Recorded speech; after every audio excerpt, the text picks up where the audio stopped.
Subhanahu wa ta'ala.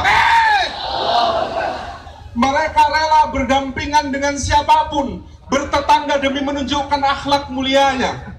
Tetapi ketika kemudian dengan penuh toleransi kita semua berada di lingkungan yang majemuk seperti negara kita, ada orang-orang yang tidak punya kepekaan untuk menjaga persatuan bangsa dengan menghina sesuatu yang paling suci dan kita muliakan, apa yang akan kita lakukan?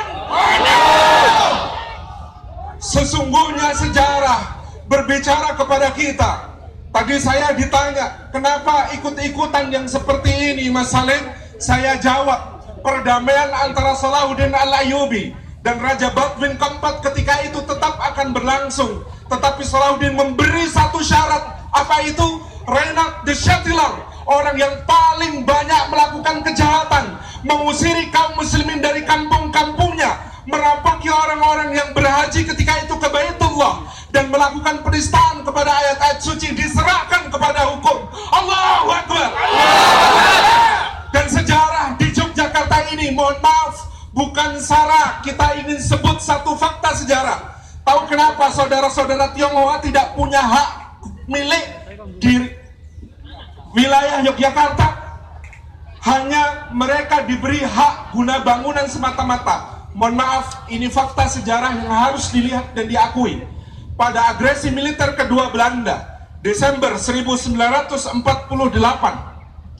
komunitas Tionghoa yang ada di Yogyakarta memberikan sokongan kepada para agresor Belanda itu.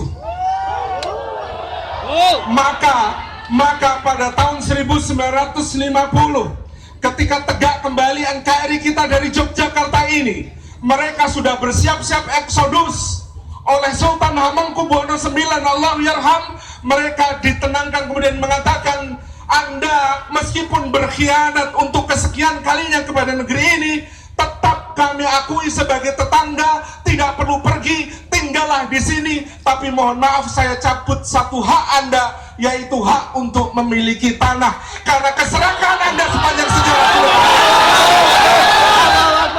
Inilah kenapa kita punya keistimewaan di Yogyakarta ini. Orang-orang yang punya sejak awal mental serakah dibatasi keserakahannya.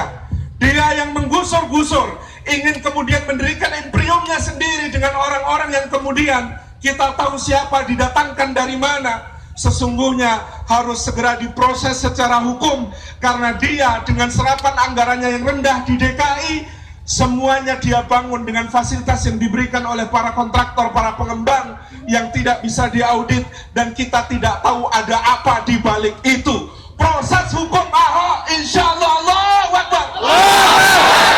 Demikian, assalamualaikum warahmatullahi wabarakatuh.